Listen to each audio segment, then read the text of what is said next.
এই ভিডিওটা দেখুন, এই ভিডিওটা কিন্তু আমাদেরকে অনেক শিক্ষা দিয়ে যাচ্ছে।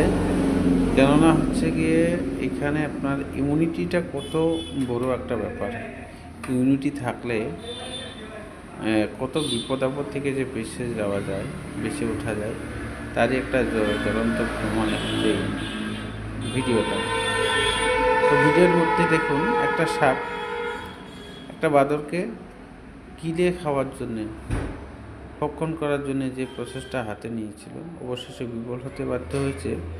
বাট তবুও এই যে এত সাহসিকতার সঙ্গে যে এই সাপটা এতগুলো বাদরের সাথে লড়ছে, এটা কিন্তু একটা আনবিলিভেবল ব্যাপার।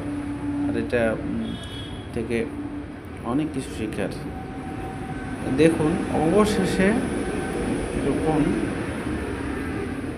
এই সাপটা ভাবলো যে আমি আর এই জায়গাটায় টিকে থাকতে পারবো না, তো সেই সময়ে একটা ব্যাপার আপনি লক্ষ্য করুন যে এই যে দেখুন কী জোরে চিপে ধরেছে বাদরটাকে, যাতে করে মরে যায়।